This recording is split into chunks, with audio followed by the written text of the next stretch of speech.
the end as well, if you don't want to speak out now.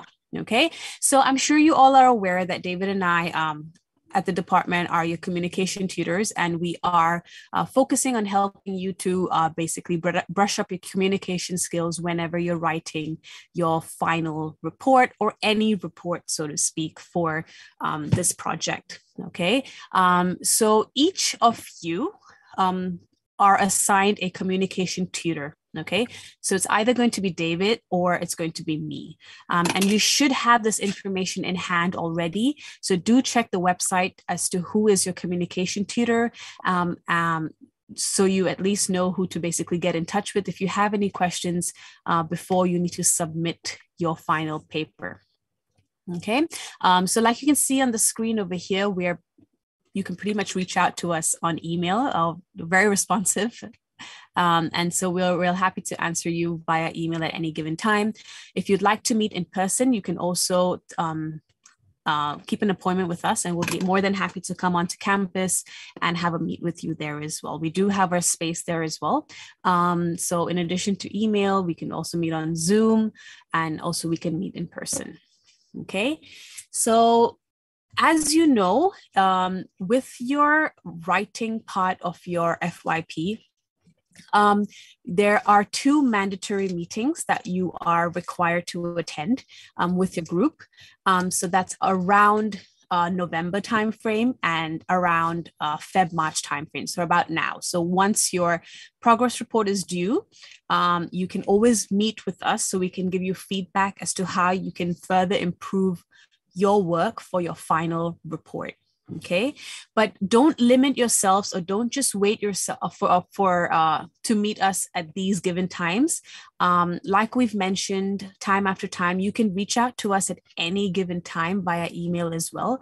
So if you can see on the screen, it says plus ad hoc advice. So even if there's a paragraph or a chunk of information that's part of the report that you need some advice on in terms of how it's communicated to the reader, feel free to email us, and we'll be more than happy to assist you if we are able to. Okay, so don't just limit yourself, or don't just wait till the last or formal meeting we have with each other. Email us in between, and we'll be happy to answer any questions you may have. So just do take advantage of that ad hoc advice we're ready to give you all, because like I said, we know when it comes to the due date, there's a lot of other tasks due, and we know you're not only doing this one project, you have a lot of things on your plate. So yeah, just manage your time well, and just reach out to us whenever you want to. Okay, so whenever we're reviewing your reports, we're not only taking a look at your content, we're also taking a look at how it is being communicated to us. Okay, so we're taking a look at language, we're taking a look at structure, how consistent it is, how is your format, and overall, is it a complete piece that we're reading? Okay, so more about this later, but just something for you to think about and maybe to reflect on as I'm speaking in the next couple of minutes as to what is actually expected in terms of how you are communicating your report to the reader. Okay, so like I said, David and I do grade the communication part of your reports. So the grading advice FYP committee is on basically the progress report and the final report. So you will be getting some grades for that part as well. Okay, so I'm sure you're well aware of that as well. We just want to remind you of our role and how we're actually grading your work. Okay, let me move forward. Okay, so in terms of FYP reporting, what you're actually doing over here is you are communicating your work and whatever you have basically done throughout your engineering thinking to your supervisor and the grading committee. So it's all in writing as to how you're communicating to us, how the progress of your report has been. Okay, so whenever you're writing a report, it's a very important skill, not only to basically list out what you have accomplished in terms of your report or in terms of your project or your results. It's more about communicating through that report to the reader. Okay, so not only is it going to be useful for this particular project or this university, it's going to actually be very useful for the real world. So when you actually enter the big bad world, there's a lot of report writing we do tend to use and we do have to accomplish throughout our career. So adding on to this skill, brushing up on it, polishing it, and just trying to basically further improve our communication skills through writing is something very practical and something you and I will always need in the future. Okay, so this is something, it's like a work in progress. So don't think that, oh, if I've not written a good piece now, I don't know if I'm going to be able to improve in the future and so on. No, this is something, a work in progress that we're all working on to be able to clearly communicate to our audience what we want to basically inform them about. Okay, so report writing is a very important skill that we all need to have in order to succeed in the career world. Okay, so in terms of this particular report, we have a structure. So I'm sure you are pretty much on board with all of this. So it starts off with the proposal and then the progress. And then finally, there's a final report that's due very, very soon. Okay, so we just want you to basically be well scheduled in the sense that you're well aware of what we are looking at in terms of the timeline of the reporting structure. Okay, so we've already reached this part, final report stage. And in addition to that, you do have monthly reports as well. Okay, so what we have over here is that once you write your proposal report, it's you are pretty much just progressing and adding on information for your progress report, which you've already done. And so now for the final report, we have to add on another layer to this. So we're adding in a lot more information again to round up our entire report. Okay, so from your proposal stage to your final report stage, you're just pretty much adding on layers by adding more information as to what you have accomplished in terms of meeting your objectives. Okay, so this is something you have done over the course of the year, and it's just basically a build-up from one part to the next. Okay, so hopefully you are able to put this together because you do have all the information on hand, and it's just a matter of, again, adding on to it. Okay, so today our main focus, of course, is the final report guidelines, and I'm just going to dive right into it, and I'm not going to babble more about what is expected in terms of your reporting. Okay, so final report, you do need to identify your main purpose as well. So yes, you have done this in your initial stage. That's your proposal report. You have done it in your progress report. And yes, we want to re-emphasize this for your final report as well. Okay, so make sure your purposes are well identified in your project. Okay, so propose your project, identify your objectives, and you want to plan for how to basically round up the rest of your project here. Okay, before we move forward with your final report details and guidelines as to what is expected, we'd like to remind all students that plagiarism is a major aspect that we do take a look at. So please make sure you reference correctly using the correct format, which we'll take a look at in just a while. Make sure you cite your sources, because all your submissions are via Turnitin and they are able to detect the plagiarism score for that. Okay, so a lot of the times we are using sources that are not ours. So it's just a matter of giving credit to whoever's source we're using. Okay, so please make sure to remember as you're writing your report, you do cite your sources. You are building on your reference list as well. Okay, as you know, there are penalizations for any suspected plagiarism cases, and like I tell everybody, we don't want to get into that hassle and mess. So just try to be aware of what we're doing in terms of plagiarism. Let's be aware and just note down if we're using a source that's not ours, basically. Okay, so just have that at the back of your mind whenever you're writing your report. And again, I know this focus is for this final report, but this information of plagiarism can be used for any course or anything you're writing about, because plagiarism is a major topic anywhere. Okay, so just something we want you to have at the back of your mind whenever you're writing this report, especially. Okay, so in terms of the final report, you're pretty much there. Okay, you're pretty much there. You've pretty much written a lot already.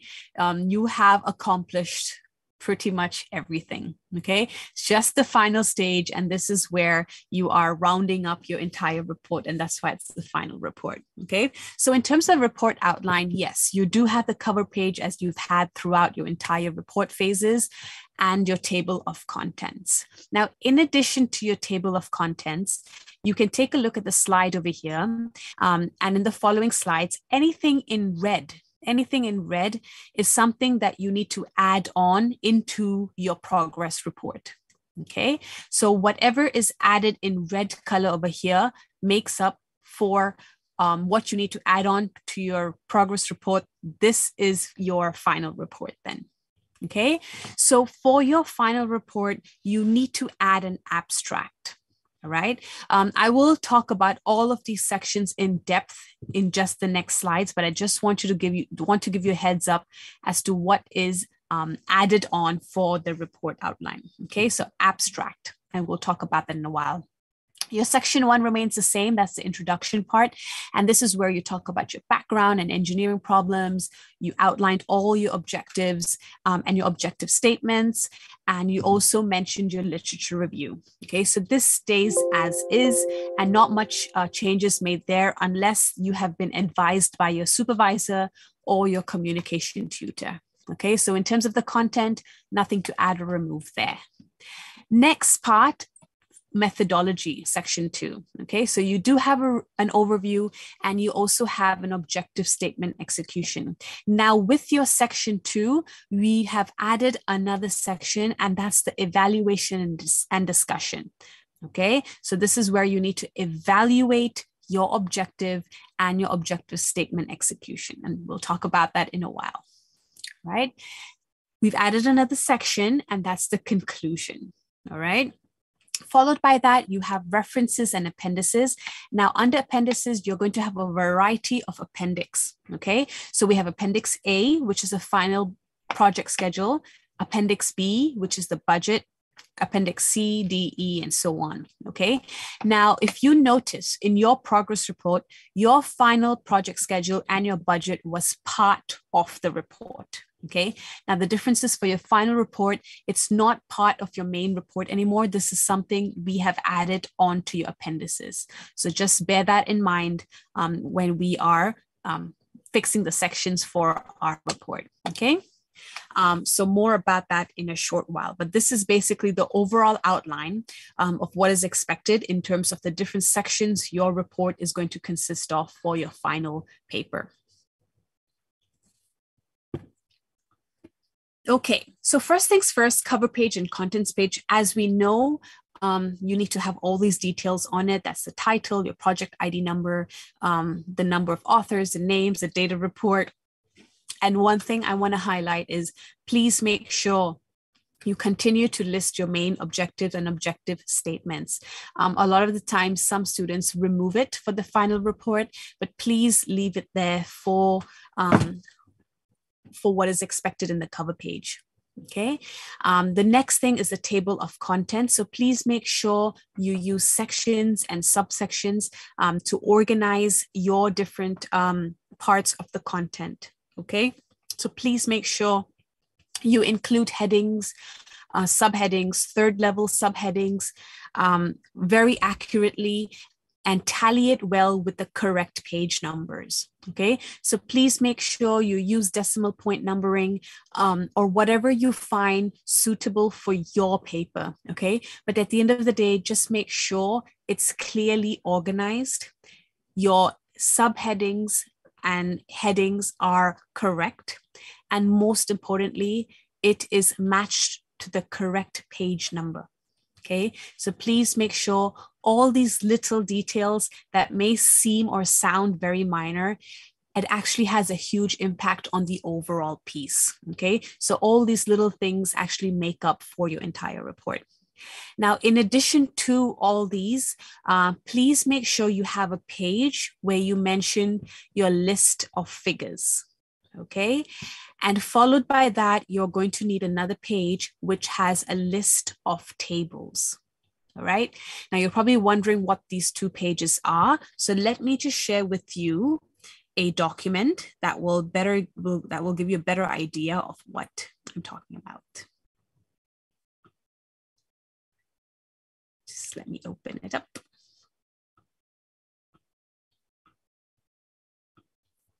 Okay, so over here, what we have, the team has put together this document that we will request the department to share with you as well. So don't worry if you can't access this now, we will share it with you soon. Okay, so in terms of the list of figures and list of tables, you do need to add that in as a separate page. So you have two additional separate pages, okay? So for the list of figures is with every illustration you have, so every figure you have that is part of the report, please list it and give it a heading and match it with the correct page where we can find that figure, okay? So that page is going to be called your list of figures. Same thing for your list of tables. In your report, you do have a variety of tables you have included, okay? So we will need a page where you list the table number and you have a heading for every table that is part of your entire project report. And then same thing, we need to match it with which page we can find those tables in. Okay, so please make sure you have these two lists as part of your final report phase. Okay. Let me just go back to the PowerPoint. So that is what is expected for the first part of your final report. Okay, moving on. After that, you need to include an abstract. Okay, now an abstract is a short summary of your entire report. All right, so your summary, known as the abstract, should not be long. Okay, it needs to be a very compact, concise, and clearly written summary that is no more than 150 words. Okay, now your abstract needs to be understood by anyone and everyone. And what do we mean by that? Is that your abstract part needs to be written in words, in language that is understood by anyone who may not be an engineering specialist. Okay, so maybe a business student who reads your abstract will understand it. Okay, because the words and language you have used in your abstract is written in layman's terms. So it's very simple and it's understandable by everyone and anyone. Okay, so even those who don't have a major in what you are specializing in for your report will understand it. Okay, so what you need to write in your abstract is shared over here. Just give me a minute.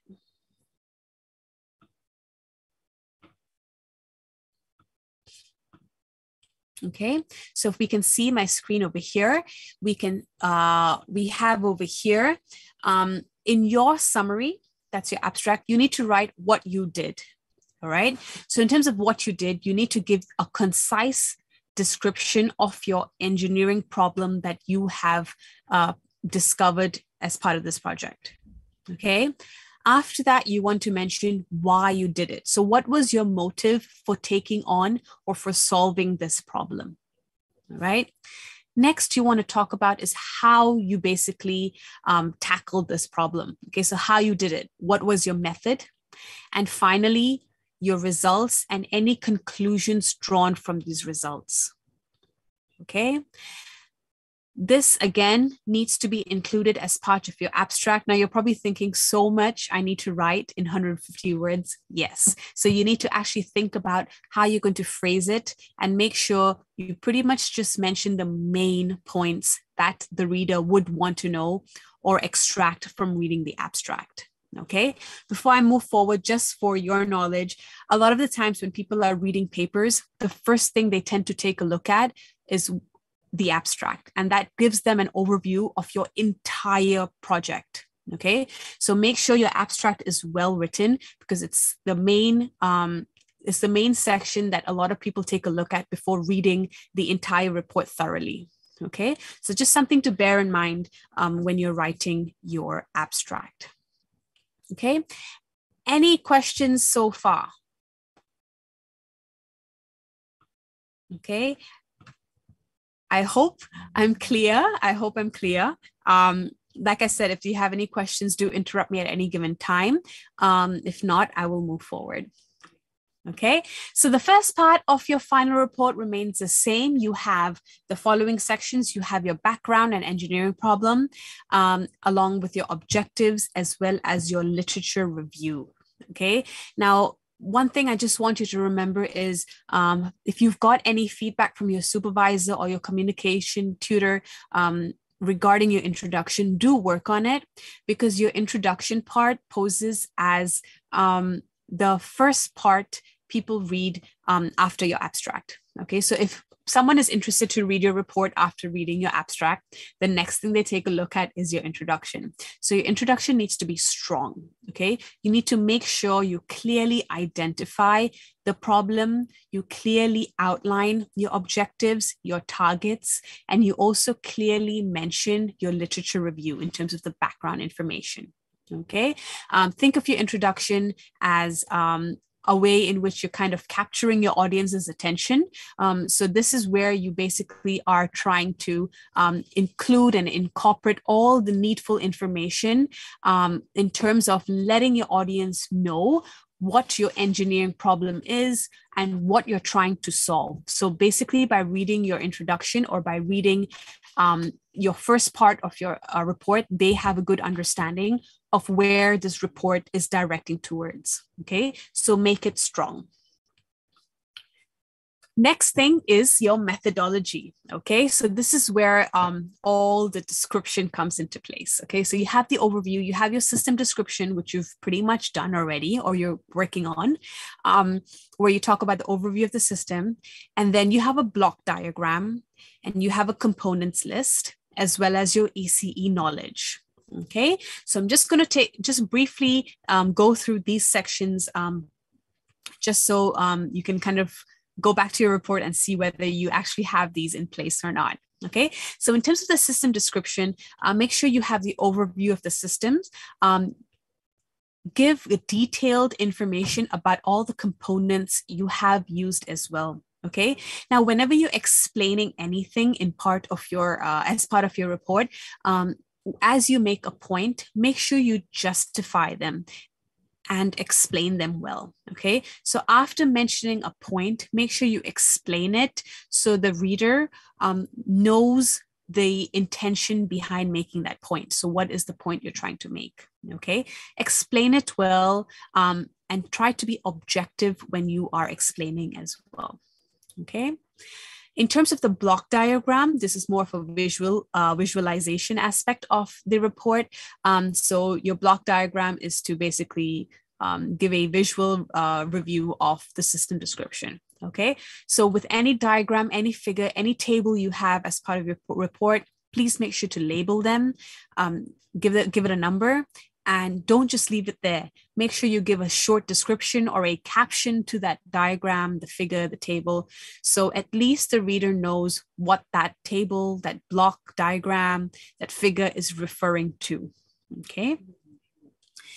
In your list of components, make sure you have that included and do refer to the guidelines, because there's an example, like a template you could follow, which is pretty easy to follow in terms of just copying and pasting. And it's pretty clear. It's very simple. So I think it's something a lot of students have followed in terms of using that as part of their report. Okay, so do take a look at that in the guidelines. It's there, and just use it as part of your report. So in terms of ECE knowledge, like you have included already, it's just basically knowledge you have obtained from your courses and how it's applicable to the project.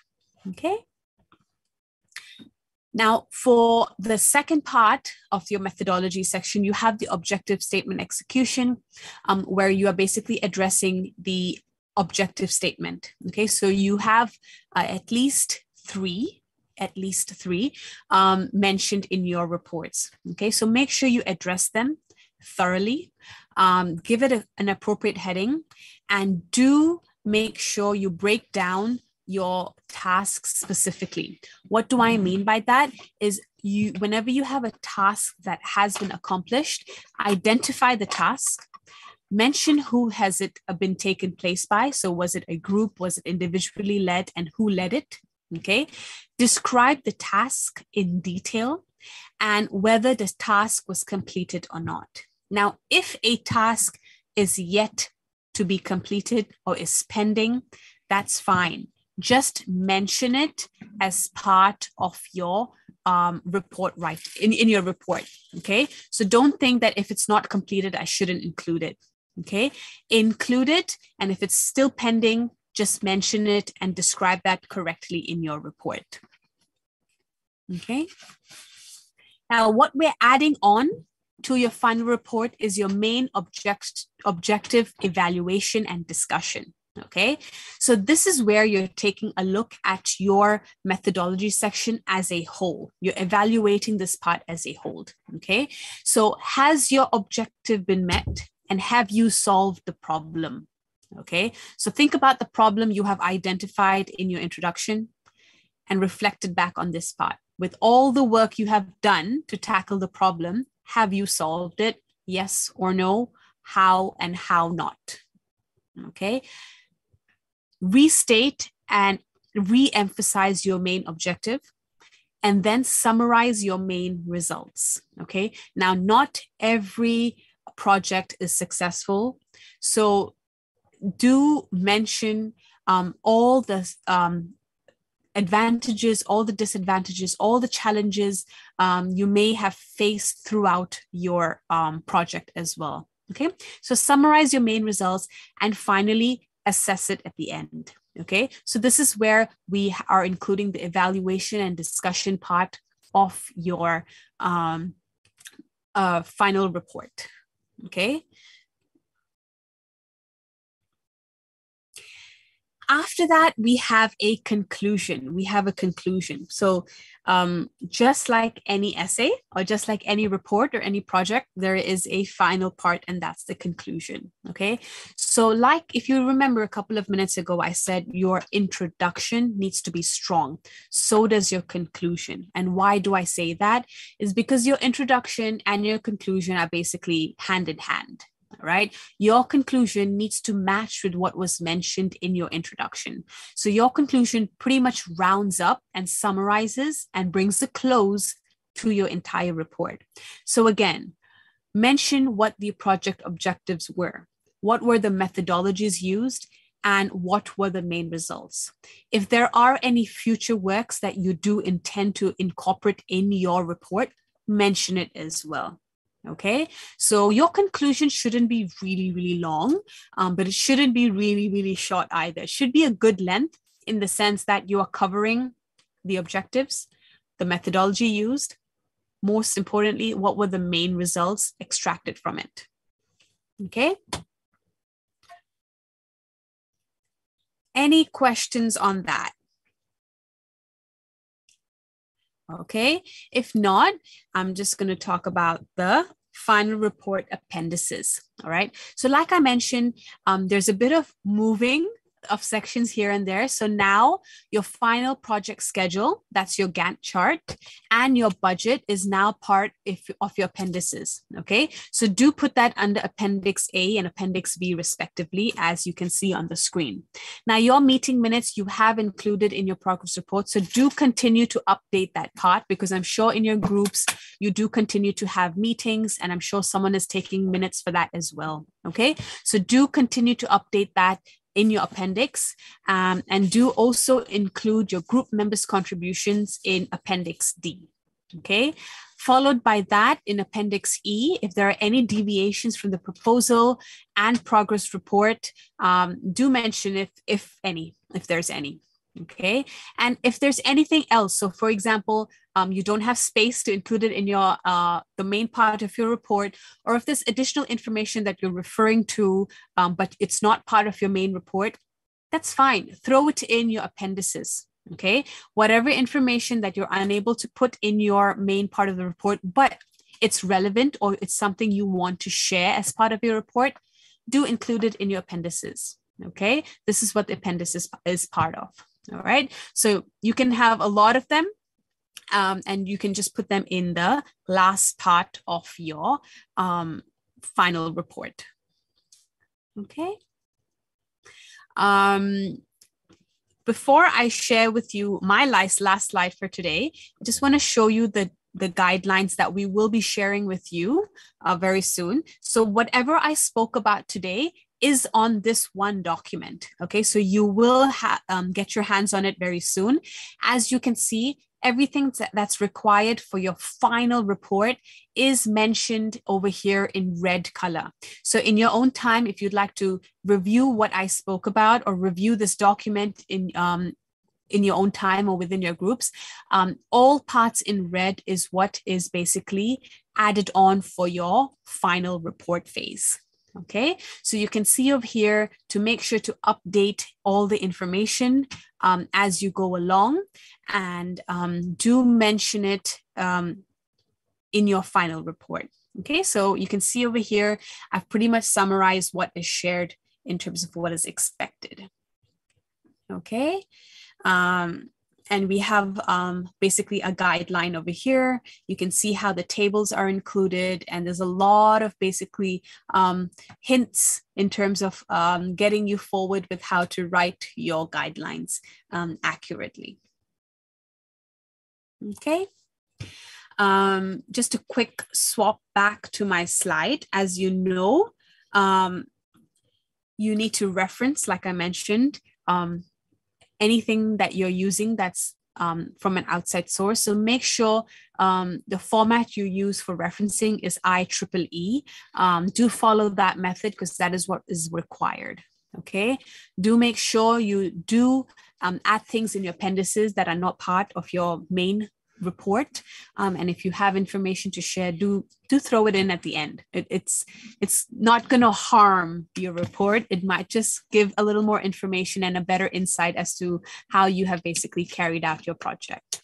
Okay, and last but not the least, please make sure your final report is proofread. What do I mean by that? Please make sure you take a look at your language, the way your final report is structured, the format. Is it clear? Is it organized in terms of the structure? Is the formatting well put together? Is it consistent? Is it coherent? More importantly, is it a complete piece? Okay, so this is something we are definitely taking a look at when we are grading the communication aspect of your final report in particular. Okay, if you take a look at, again, that guideline, we have similar information here, and it gives you a good insight as to how to actually reference and what is expected in terms of clarity, organization, and the overall content. Okay, so that is something we wanted to share with you in terms of what is expected to include in your final report guideline. Before we head to the question and answer part, I do want to pass the time to David to give you some insight as to how to edit your documents. So David, on to you. Okay, if you could just pass the screen to me and I can upload that model report. Thank you. Just give me a second. I'll bring up a document. Okay.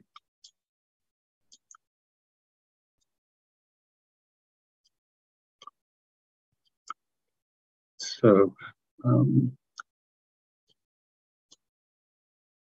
share screen.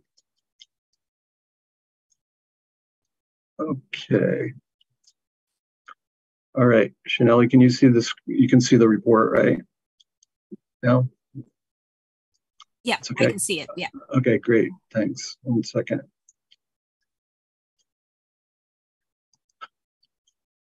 Okay, all right, so what I'm going to do, yes, good.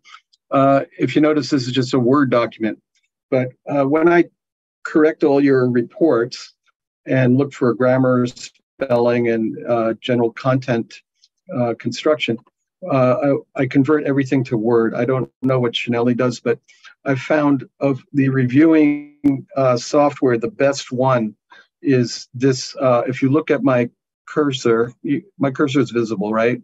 So I'm up on review. So you just go up to the top of the function bar there. You go to review and click on it. And then you click on editor. Okay, now I usually know if somebody's using this because it will give a score usually. I don't think, let me try to get the edit score here.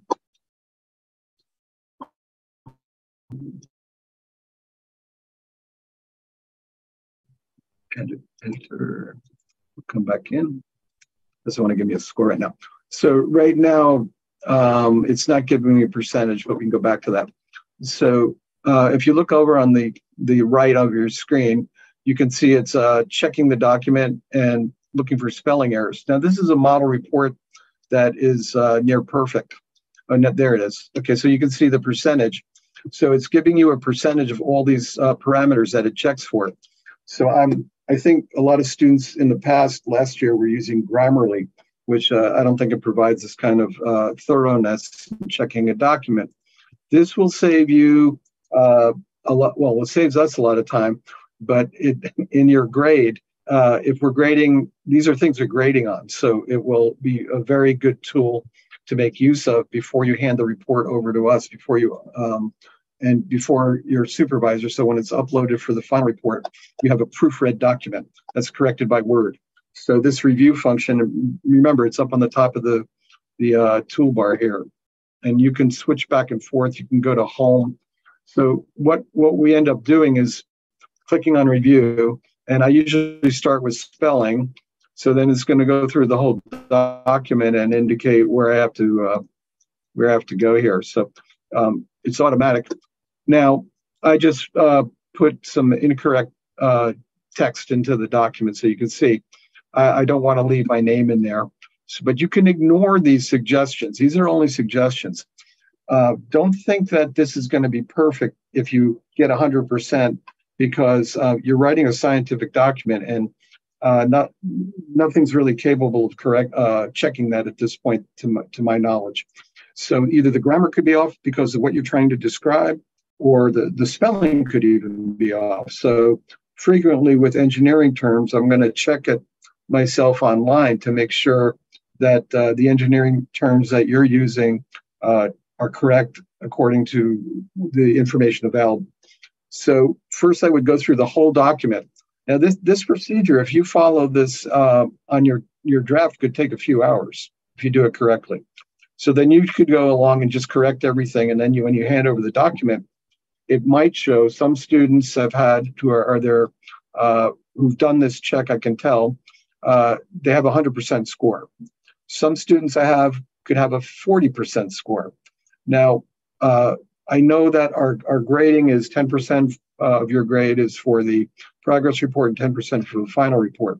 So grammar, spelling, and overall construction of your report is very important. So, we want to help you.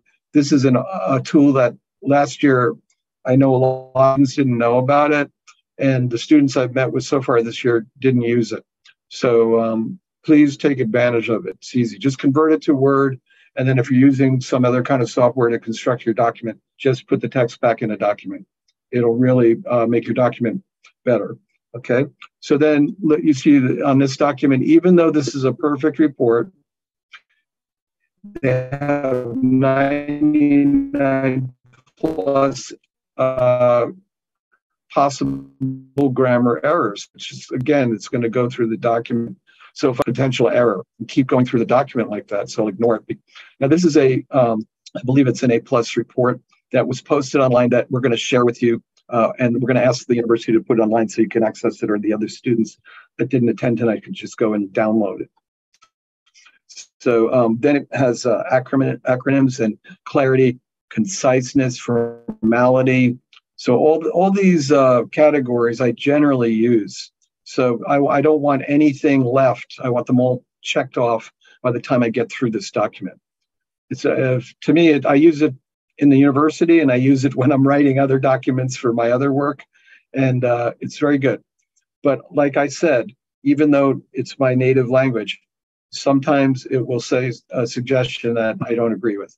But that's not the majority of the cases. So I would definitely take advantage of it. Okay, so this is about it. This is what the review does. I don't know if I explained it well or if anybody has any questions, but it's your engineers, I think you could figure it out. It's automatic. So again, when you open your Word document or you convert it to a Word, just go to the review. Don't stay on home function. That's where it should be. Go over to review, go over to the left of your screen and click editor. And then it goes into the format. So I just clicked off editor, and now I'm going to click back on editor. So then this is what comes up. It's giving me a different score now, but it might go backwards again. So yeah, it is. So you just let it do its thing before you start working, to give it a few minutes to do that.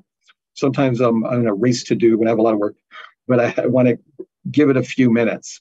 So you'll either see blue or red lines on your document as you go through it. Red lines are, I think, connected to the review, and blue lines are just, it's self-editing, or making suggestions for you. So when you click on those, like I said before, let me go down to find one. Yeah, on a blue line, for example, down here, it says different aspects, so it's suggesting something else.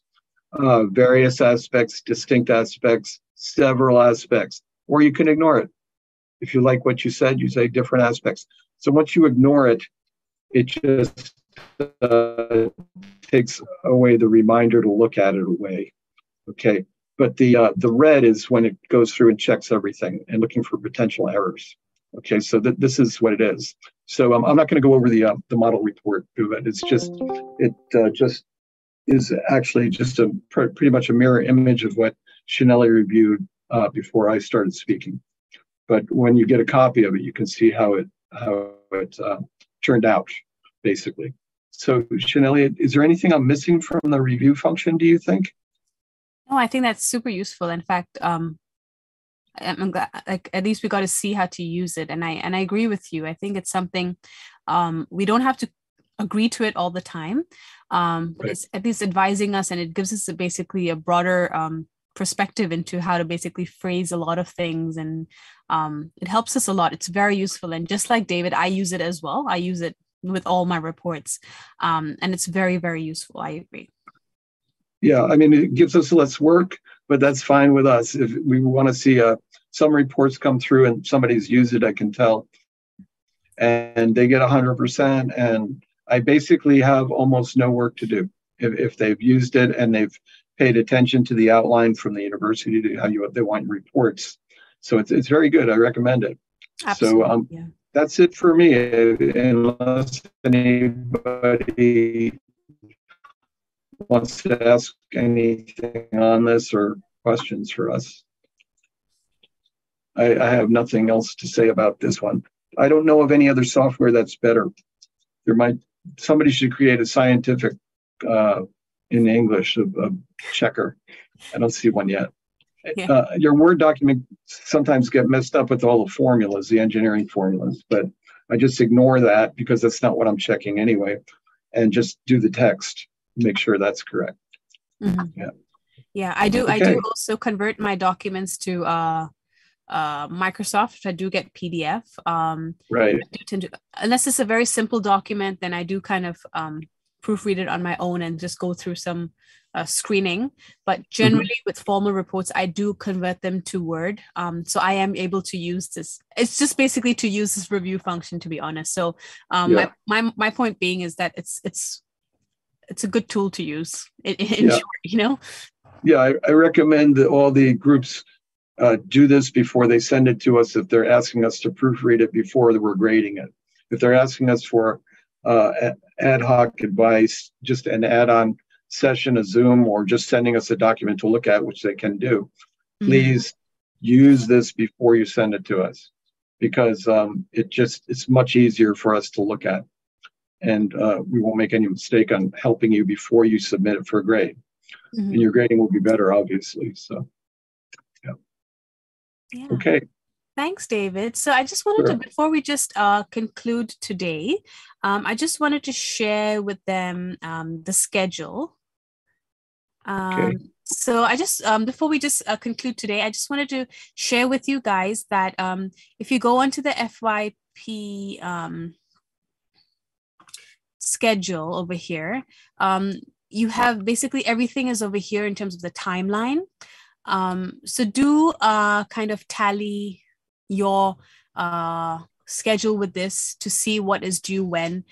So you're able to kind of also submit everything on time, just to not basically submit anything late. Okay.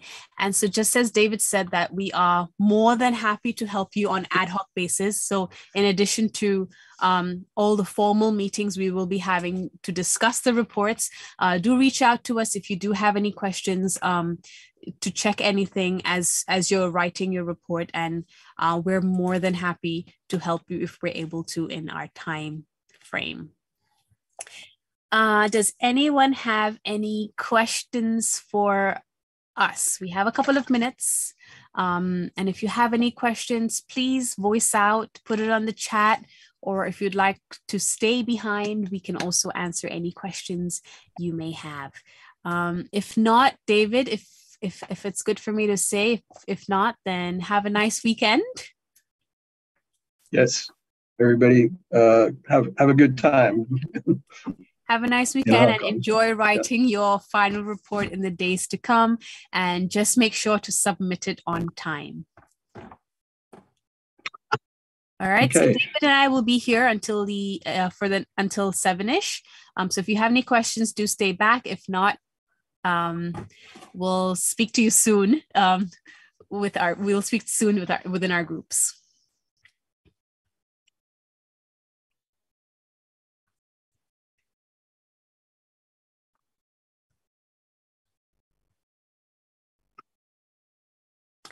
Hi, Jebis. Have I said your name correct?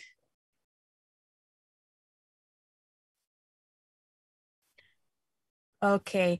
So if you missed a meeting with one of us for what? Was it something you scheduled an appointment, or was it for one of the reports? And who is your communication tutor? Oh, sorry, I think I'll just speak. Yeah. Can you hear me? Yes. Yes. Okay. So I think there was a mandatory one in November, right? Is it? Sorry? Within the groups, yeah, the group one. Yeah, within the groups, if groups wanted to meet with communication tutors for any review, they were asked to basically schedule an appointment with us. Okay. Mm-hmm. Because I remember you said that it was mandatory, or what? The meetings? Yeah. Yes. I think it's for the final reports mandatory. Is that correct? Last year, or was yeah. Okay. Mm-hmm. Yeah, I think it's a slide issue, but so Shanelli, I don't recall when were those meetings coming up, because their final reports are due in late April, right? So we yet to confirm with them when the mandatory meetings are, but the groups are required. From what we have basically accomplished last year, the groups were required to meet with us before submitting their final report. And so was it for their progress report, but I think that was optional, if I'm not mistaken. Oh, right. Yeah. I've checked, I've looked into FYPMS and the final year projects website, but I couldn't find who my communication tutor is. So how could I check that? Actually? Okay, there's the FYP website doesn't list. Let me see. I'll try to look you up now. We could rectify that. Okay. Let me check as well. You would have got an email, I think, from the department where they allocate you to one of the communication tutors. Okay, let me check. I might have missed it. Sorry. That's okay.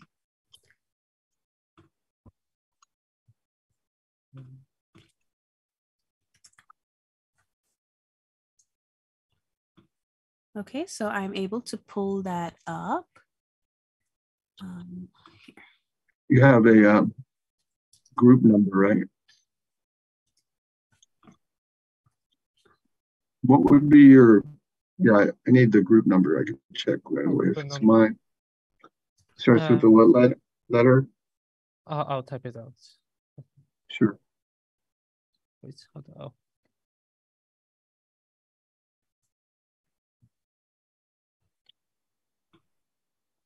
Oh.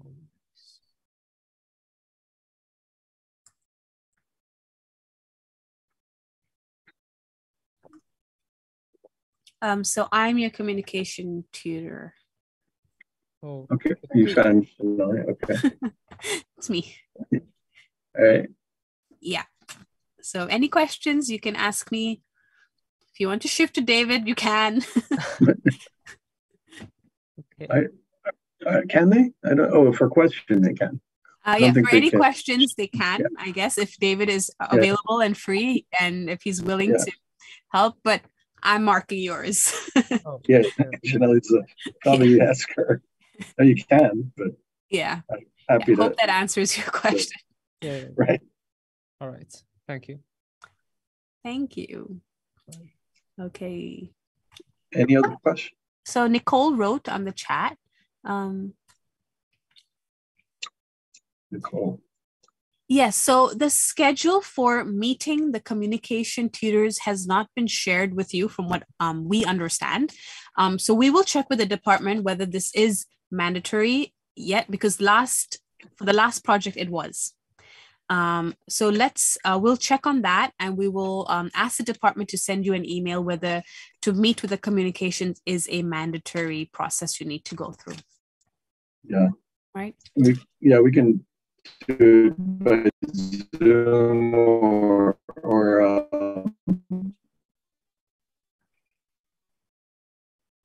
the best thing to do is, like I said before, proof your report with that kind of tool I showed you. If it's not mandatory, then we'll have to find out, like Shonali said. Yeah. Thank you, Nicole. We will get back to you, and all of you, in fact, with that information.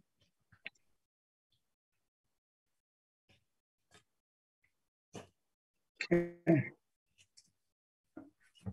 All right.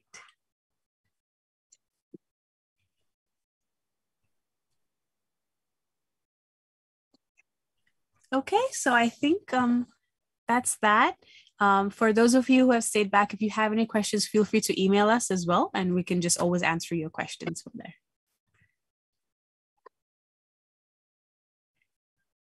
Okay. Okay, perfect. Thank you, David.